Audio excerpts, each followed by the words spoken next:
ఇన్నిసార్లు గెలిపి ఓటమి ఉన్నా కూడా కేవలం మళ్ళీ మీ దగ్గరగా ఎంపీ స్థానాన్ని సంపాదించుకోవాలని చెప్పి మిమ్మల్ని అందరూ సభాముఖంగా మేము అడుగుతున్నాం. చాలా మంది కేకేశాం, ఇన్ఛార్జీలు కేకేశాం, అనేక కార్యక్రమాలు ఉన్నాయి. జనసేన వాళ్ళు కేకేశాం, వాళ్ళు కూడా మీటింగ్ చూసుకుని వస్తా అన్నారు. కేవలం మీ అందరి పరిచయానికి వాళ్ళు ఈ స్కూల్ చూస్తే మా ప్రిన్సిపల్ గారికి మీరు అందరూ కూడా కొండంత అండగా ఉంటారని, మన ఇంట్లో ఏ శుభకార్యం జరిగినా ఏ చిన్నది జరిగినా పేద పిల్లలు ఉన్నారు, ఇక్కడ బ్రహ్మాండమైన స్కూల్ ఉంది, బ్రహ్మాండంగా డెవలప్ అవుతుందని చూపిస్తాకే వాళ్ళు ఈ కార్యక్రమం చేశాం. వాళ్ళందరూ కూడా ఒకరోజు బ్రహ్మాండమైన భోజనం పెట్టాలని ఈ కార్యక్రమం టేకప్ చేశాం. ఏ స్వార్థంతో దానికి కాదు. కొన్ని నష్టాలు జరిగిన ఈ కుటుంబంలో అయినా దాన్ని దిగమించుకొని మీ అందరి మధ్యలో మేము ఉన్నామంటే ఇంకా మా కుటుంబంలో మేము ముగ్గురే ఉన్నాం. మీరందరూ రేపు మా పాపకి అందంగా ఉంటారని చెప్పి మీరు అందరూ తప్పట్లు పెట్టి నా సహాయం చేయాలి.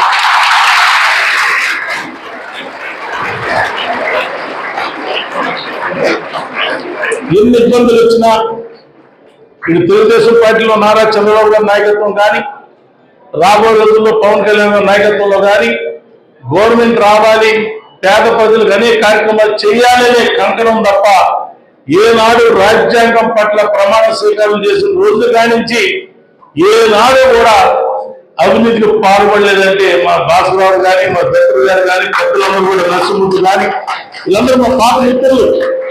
నాన్నగారు కాంగ్రెస్ లో ఉన్నా, తమ్ముడు తెలుగుదేశం ఉన్నా ఎంత అభిమానించేవారంటే మా దెందురు కాన్స్టిట్యూన్సీ ఇది ఇవాళ దెందురు మండలానికి సంబంధించిన నాయకులతో పాటు పాత వాళ్ళని కొత్త వాళ్ళు ఇంకా కేకేయాలి. కానీ ఇప్పుడు ఉన్న అకామిడేషన్ లో మీరు కూడా ఈ స్కూల్ చూస్తారు. మీరు ఏదైనా సహాయ సహకారాలు చేయాలంటే ఇంత మంచి స్కూల్ రన్ అవుతుంది మన కాన్స్టిట్యూన్సీలు అంటే అది అమ్మగారు నాన్నగారు గొప్పతనం. ఇక్కడ పామ్ ఆయిల్ రీసెర్చ్ సెంటర్ కానీ, పామ్ ఆయిల్ రిఫైనరీ కానీ, నవోదయ స్కూల్ కానీ, గురుకుల పాఠశాల కానీ, నేను ఎంపీగా ఉన్నప్పుడు కోకోనట్ బోర్డ్ ఫామ్ తీసుకురావడం కానీ వేయబడి ఈ మండలంలో అనేక ఇక్కడే పక్కన గోపాలపాలెంలో మా తాతగారి పేరు మీద సీతారాం దాసు వ్యాయామశాల అని ఉండేది. ఆంధ్రాలో రెండే ఉన్నాయి ఉమ్మడి రాష్ట్రంలో, ఒక రాజధాని హైదరాబాద్ లో, ఒకటి ఇక్కడ గోపాలపాలెంలో.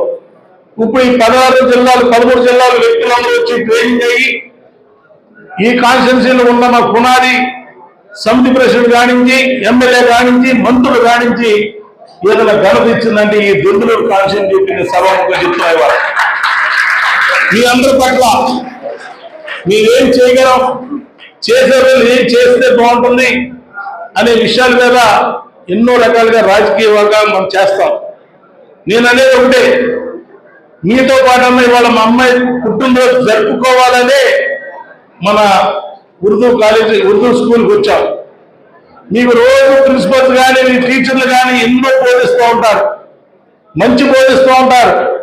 రాబోయే రోజుల్లో భావితరాలకి దేశానికి మీరు కావాలి.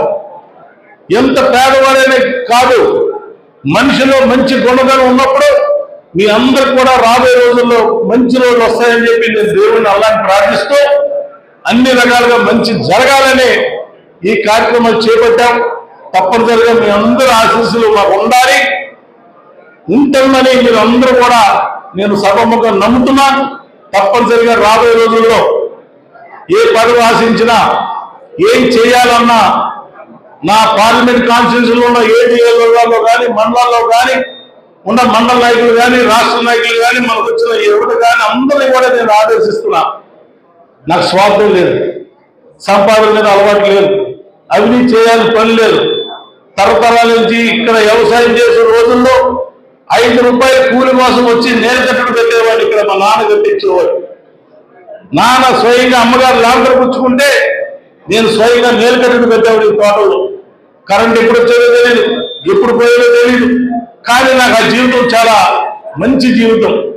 కాంగ్రెస్ పార్టీలో రాజీనామా చేయగానే, మంత్రి పదవి తీయగానే నేను వచ్చి మళ్ళీ ఇదే తోటలో వ్యవసాయం చేసుకుందాం అనుకున్నా. వాస్తవంగా చెప్తున్నా, ఆ యాప చెట్టు కింద మరత మంచు వేసుకుని, మరచెమ్ము నీళ్లు పెట్టుకుని ఆ అలవాటు చేసిన మా నాన్న ఘనత ఇవ్వడు రవీంద్రనాథ్ చౌదరి గారు అనే వ్యక్తి ఈ జిల్లాకి, రాష్ట్రానికి, దేశానికి కూడా ఉత్తమ జిల్లా చైర్మన్ అవార్డు ఇచ్చిందంటే ఇదంతా మీరు ఇచ్చిందే.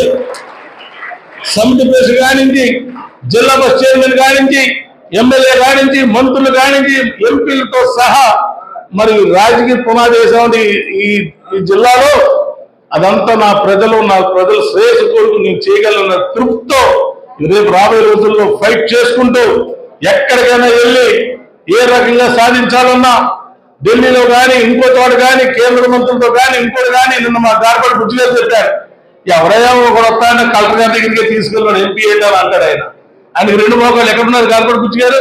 నేను అనేది ఇవాళ 2 పిల్లలు పోయిన తర్వాత నేను మీ ముందుకు వచ్చి ఒక ఆడకూతురు తీసుకొచ్చి పరిచయం చేసి రేపు రాబోయే రోజుల్లో మీరు అందరూ కూడా తనకు అండగా ఉంటారని చెప్పి నేను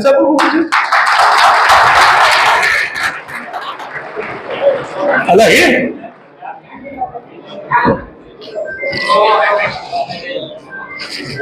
ఏమి లేదు, బాధం దిగమింకుని మీ అందరి పట్ల నేను చేయాలనే కోరిక తప్ప నాకు వేరే ఆలోచన లేదు.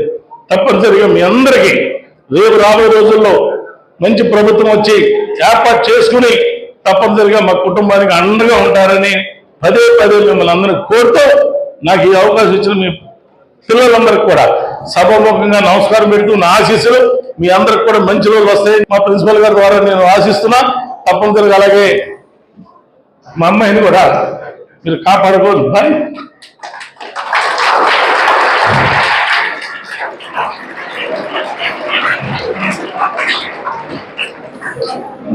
డబ్బుగా లక్ష్య ఎక్కర్లా, సంపాదన అక్కర్లా, కేవలం రాజకీయ పదవి కోసమే నేను పోరాడుతున్నా. దానికోసమే నేను మళ్ళీ రాజకీయాల్లోకి వచ్చి మీ అందరితో పాటు యాక్టివ్గా ఉండటమే కాకుండా నేను ఎప్పుడు కూడా మీ పట్ల సేవ చేసే భాగ్యాన్ని మళ్ళీ కల్పిస్తారని చెబుతూ ఈ అవకాశం ఇచ్చిన మీ అందరికి కూడా అలాగే మా నాయకులందరూ కూడా పేరు పేరున వచ్చిన వాడు రానివాడు మా కుటుంబానికి అండగా ఉన్నవాడు అందరినీ కూడా నేను కోరుతున్న సెలవు మా నాయకులతో పాటు పిల్లలు అందరినీ కూడా పాల్గొనాలని నేను కార్యక్రమం పెట్టాను. చిన్నప్పటి నుంచి తోటలోనే వ్యవసాయం చేస్తూ కష్టాలు ఏదో తెలిసిన వ్యక్తిగా ఈ పక్కనే మా తోట. అప్పుడు మంత్రిగా ఉన్నప్పుడు ప్రిన్సిపల్ గారు వచ్చి కరెంట్ కావాలన్నా ఏ సహాయ సహకారాలు కావాలన్నా పిల్లలను దృష్టిలో ఉంచుకుని అన్ని కార్యక్రమాలు మా తాత తండ్రి తల్లిగారి అన్ని చేసుకోవడమే. ఓపెనింగ్ కూడా మనమే. ఏదైనా రాజకీయ పార్టీలో వ్యత్యాసం ఉన్నప్పుడు మనందరం కూడా కష్టపడి మీ భవిష్యత్తు కోసం మీ ఏం చేయాలన్నా ఇందాక చెప్పినట్టు పిల్లలు దేవుడితో సమానం.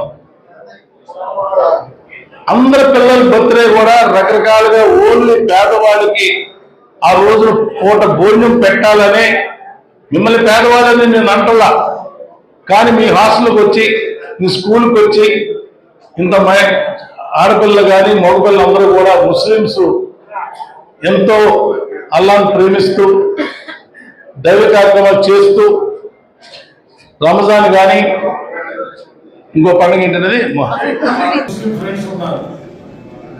నేను నా కళ్ళతో చూశాను. ఇంత బిల్డింగ్ లో కూడా రంజాన్ వేళ ప్రతిరోజు ₹1,00,000 ఖర్చు పెట్టి చార్మినార్ ఏరియాలో దాదాపు 1,00,000 మందికి రోజు భోజనం పెడతాడు రంజాన్ వేళ మా ఫ్రెండ్ ఒక ఆయన. నేను అక్కడ చూసా. పిల్లలు పెద్దలు మధ్య వారు ఉన్న ముసలివాళ్ళు కానీ వీళ్ళు కానీ అందరూ పేదవాడికి ఎంత గొప్పదనం అంటే చీరలో కట్ల డబ్బు ఉంటుంది. ఏ రోజున వాళ్ళు చేయి జాపి పూర్తి చేసిన తర్వాత అది 10,000 వెళ్ళిందా 50,000 వెళ్ళిందా ₹1,00,000 వెళ్ళిందా ఇచ్చే ఘనత మా ఫ్రెండ్ ఆయన అమిత్ భాయ్ అని చాలా మంచి ఫ్రెండ్ హైదరాబాద్.